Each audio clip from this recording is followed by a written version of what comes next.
जो आप लोगों का आज फिर से मिशन शिक्षा संवाद की पढ़ाई से प्रतियोगिता में हार्दिक स्वागत है। बच्चों, आप लोग ये बताइए कि हमारी मूलभूत आवश्यकताएं क्या क्या होती हैं।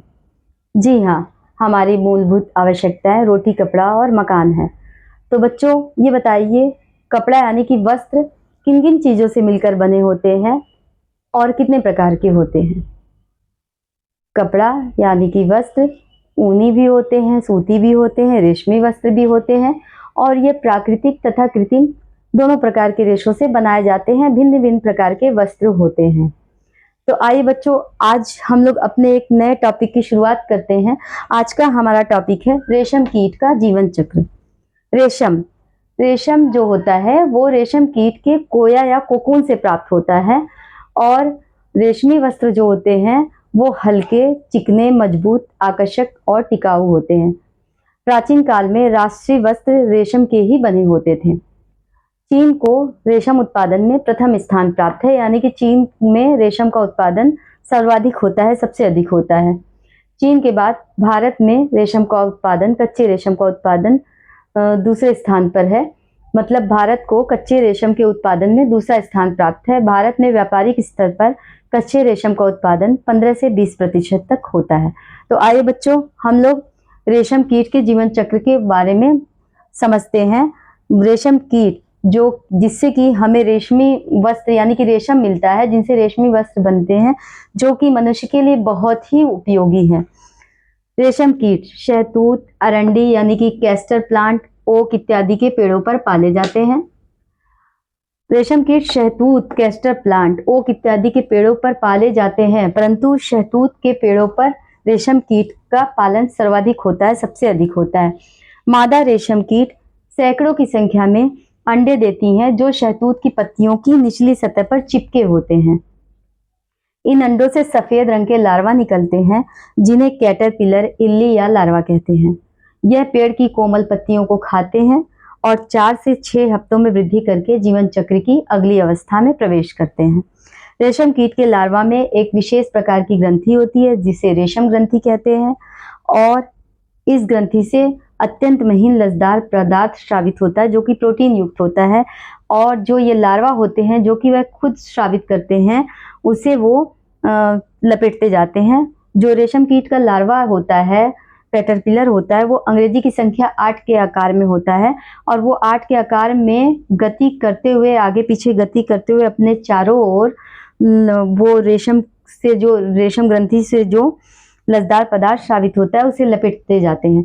और हवा के संपर्क में ये जो रेशम कीट के लार्वा में चिपके हुए लसदार पदार्थ होते हैं, वो सूख कर रेशम के रेशे में बदल जाते हैं।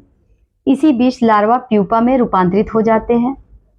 रेशम के रेशों से लिपटे प्रत्येक प्यूपा एक गोलाकार सफेद संरचना में बंद होते हैं, जिसे कोया या कोकून कहते हैं। कोकून के भीतर ही प्यूपा विकसित होकर वयस्क रेशम कीट में बदल जाता है। अंत में रेशम कीट कोकून के रेशों को काटते हुए बाहर निकल आते हैं तथा अपना नया जीवन चक्र प्रारंभ करते हैं। रेशम कीट के जीवन चक्र को हम लोग इस टीएलएम के माध्यम से अच्छे से समझ सकते हैं। जैसा कि मैंने अभी आप लोगों को समझाया, उसको हम इस टीएलएम के माध्यम से और अच्छे से समझ सकते हैं कि ये वयस्क रेशम कीट है और ये शहतूत का पेड़ है। ये शहतूत की पत्तियां हैं मान लिया कि, और इन्हीं पत्तियों में रेशम कीट जो होते हैं इनकी निचली सतह पर चिपके रहते हैं और सैकड़ों की संख्या में अंडे देते हैं। इन्हीं अंडों से लार्वा निकलते हैं, जिन्हें हम कैटरपिलर या इल्ली भी कहते हैं। और ये लार्वा अंग्रेजी की संख्या 8 के आकार के होते हैं और ये जो लार्वा होते हैं, कैटरपिलर होते हैं, वह शहतूत की पत्तियों को खाते हैं। कोमल पत्तियों को खा करके 4 से 6 हफ्तों में यह जीवन चक्र की अगली अवस्था में प्रवेश करते हैं। जो ये रेशम कीट का लार्वा होता है, इसमें एक विशेष प्रकार की ग्रंथि होती है, जिनसे एक लसदार पदार्थ स्रावित होता है, अत्यंत महीन लसदार पदार्थ स्रावित होता है, जिसे कि ये लार्वा अपने चारों ओर लपेटते जाते हैं और हवा के संपर्क में आकर ये लसदार पदार्थ जो होता है वो सूख कर रेशम के रेशे में बदल जाता है। और इसी बीच जो लार्वा होता है वो प्यूपा में बदल जाता है। प्यूपा जो होता है वो एक सफेद गोलाकार संरचना में बंद होता है, जिसे कोया या कोकून कहते हैं। इसी कोया या कोकून के अंदर प्यूपा होता है और जो प्यूपा होता है वो इसी कोया या कोकून के भीतर वृद्धि करके वयस्क रेशम कीट में बदल जाता है और अंत में इसी कोया या कोकून के भीतर जो प्यूपा है वो रेशम कीट में बदलने के बाद इसी कोया या कोकून के रेशे को काटते हुए बाहर निकल आता है वयस्क रेशम कीट के रूप में और फिर जीवन चक्र की अगली अवस्था को प्रारंभ करने के लिए तैयार होता है, यानी कि अंडे दे करके लार्वा में बदलने के लिए तैयार रहता है ये रेशम कीट। इस प्रकार से जो प्यूपा होता है वो इसी कोया या कोकून के रेशे को काट कर बाहर निकलता है, जिनसे कि हमें रेशम प्राप्त होता है। इसलिए हम कहते हैं कि हमें रेशम कीट के कोया या कोकून से प्राप्त होता है। तो इस प्रकार हम समझ सकते हैं कि जो वयस्क रेशम कीट होता है वो शहतूत की पत्तियों की निचली सतह पर चिपके होते हैं और सैकड़ों की संख्या में अंडे देते हैं। इन्हीं अंडों से लार्वा निकलते हैं। इन्हीं लार्वा को हम इल्ली या कैटरपिलर कहते हैं, जो कि अंग्रेजी की संख्या 8 के आकार में गति करते हुए आगे बढ़ते हैं और ये शहतूत की कोमल पत्तियों को खाकर 4 से 6 हफ्ते में जीवन चक्र की अगली अवस्था में प्रवेश करने के लिए तैयार होते हैं। और ये जो कैटरपिलर होता है इनसे एक महीन लसदार, इसमें एक ग्रंथि होती है जिसे रेशम ग्रंथि कहते हैं, जिनसे एक महीन लसदार पदार्थ स्रावित होता है जो कि प्रोटीन युक्त होता है और ये लार्वा उसी पदार्थ को स्रावित करते हैं और अपने चारों ओर लपेटते जाते हैं।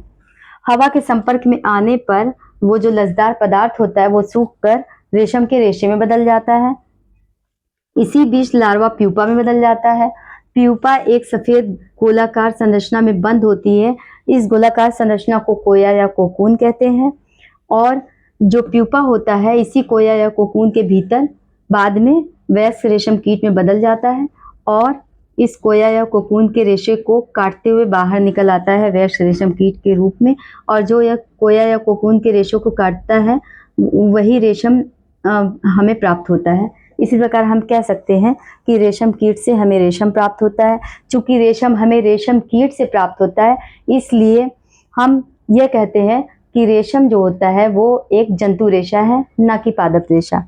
ये रेशम कोकून में विकासशील कीट है, कोकून के अंदर विकासशील कीट है जो कि प्यूपा है और वो वृद्धि करके ये विकासशील कीट यानी कि कीट में बदलने के लिए प्रिपेयर हो रहा है। और ये रेशम कीट है जो कि कोकून के अंदर का रेशम कीट है, बाद में ये वयस्क कीट में बदल जाता है। इस प्रकार से इस टीएलएम के माध्यम से हम और अच्छी तरह से समझ गए रेशम कीट के जीवन चक्र के बारे में। बच्चों, रेशम कीट पालन को सेरीकल्चर कहते हैं और जो रेशम कीट पालन है भारत में सर्वाधिक कर्नाटक के मसूर तथा बेंगलोर में होता है। इसके अतिरिक्त रेशम कीट पालन तमिलनाडु, आंध्र प्रदेश, जम्मू कश्मीर, पश्चिम बंगाल, असम में भी होता है और झारखंड तथा असम में कुछ किसानों का प्रमुख व्यवसाय ही रेशम कीट पालन है। इसके लिए किसान लोग करते क्या है कि वो पेड़ों पर रेशम कीट को पालते हैं और जब उनसे अंडे निकलते हैं सैकड़ों की संख्या में तो उन अंडों को कागज़ पर या किसी कपड़े पर इकट्ठा कर लेते हैं और उसे रेशम कीट पालन गृह में पालकों के हाथ बेच देते हैं। पालक लोग इन अंडों को ले करके एक बांस की ट्रे में शहतूत की पत्ती को बिछाकर अधिक से अधिक संख्या में अंडों को उचित नमी एवं ताप में रखते हैं ताकि अंडों से अधिक लार्वा निकल सके। और जो अंडों से जब लार्वा निकलता है तो वो लार्वा शहतूत की पत्तियों को खाते रहते हैं, दिन रात खा खाकर 15 से 25 से 30 दिनों में ये पत्तियों को खाना बंद कर देते हैं और वृद्धि करके मोटे हो जाते हैं। और फिर ये वृद्धि करके लार्वा से प्यूपा बनता है और प्यूपा जो होता है वो गोल संरचना में बंद होता है जिसे कोया या कोकून कहते हैं। इस प्रकार से जब कोकून बन जाता है तो कोकून से रेशम के धागे निकालते हैं। कोकून से रेशम के धागे निकालने के लिए पूर्ण कोकून बनने पर कोकून को ले करके 10 से 15 मिनट के लिए उबलते पानी में डाल दिया जाता है, जिनसे कि जो लसलसा पदार्थ होता है रेशम का वो घुल जाता है पानी में। फिर उसके बाद उन पानी से घुले हुए रेशम को अलग कर लिया जाता है। कोकून से रेशम के निकालने की प्रक्रिया को रीलिंग कहा जाता है। रीलिंग में एक विशेष प्रकार की मशीन से की जाती है। जो रीलिंग होती है वो 4 से 8 कोकून के रेशों को, एक रेशमी धागों को इकट्ठा करके बनाया जाता है, रेशम का धागा बनाया जाता है और फिर बुनकर लोग इन धागों पे रंगाई करते हैं। इस प्रकार से हमें रेशम प्राप्त होता है। हमें उच्च कोटि के रेशम प्राप्त करने के लिए प्यूपा से वैक्स कीट, रेशम कीट बनने से पहले ही कोकून को उबलते पानी में 10 से 15 मिनट के लिए डाला जाता है, क्योंकि जब वो प्यूपा से वैक्स रेशम कीट बन जाता है तो वो कोकून के रेशों को काटते हुए बाहर आता है। जैसा कि हमने इस चित्र में भी समझा कि जो प्यूपा होता है वो इस रेशम कोया या कोकून के रेशों को काटते हुए बाहर आता है। तो इस प्रकार से जो रेशम प्राप्त होता है वो निम्न स्तर का होता है। इसलिए उच्च स्तर का रेशम प्राप्त करने के लिए प्यूपा से वैक्स रेशम कीट बनने के पहले ही कोकून को उबलते पानी में 10 से 15 मिनट के लिए डाला जाता है, जिससे कि जो लसलसा पदार्थ होता है रेशम का वो पानी में घुल जाता है। इस प्रकार से हमें उच्च कोटि के रेशम प्राप्त होते हैं। और कोकून से रेशम प्राप्त करने की विधि को रीलिंग कहते हैं। रीलिंग एक विशेष प्रकार की मशीन से होता है। इस प्रकार से हमें रेशम प्राप्त होता है। जो रेशम होता है वो रेशमी वस्त्र बनने के काम में आते हैं। रेशमी साड़ियाँ बनती हैं, भारत में आकर्षक रेशमी साड़ियाँ बनती हैं, घाघरा बनते हैं और शेरवानी वगैरह बनते हैं। इसके अतिरिक्त रेशम का उपयोग बुलेट प्रूफ कपड़े और पैराशूट और जो ऑपरेशन के टाके होते हैं उनको बनाने में भी किया जाता है। इसके अतिरिक्त और भी रेशम के प्रकार होते हैं, जैसे टसर रेशम, मूंगा रेशम, कोसा रेशम, एरी रेशम आदि, ये सब रेशम के प्रकार हैं। इस प्रकार से आज हम लोगों ने रेशम कीट का जीवन चक्र को जाना और रेशम से संबंधित अन्य चीज़ों को भी समझा। इस प्रकार हम कह सकते हैं कि जो रेशम होता है वो हमें रेशम कीट से प्राप्त होता है, इसलिए रेशम जंतु रेशे से प्राप्त होता है, एक जंतु रेशा है।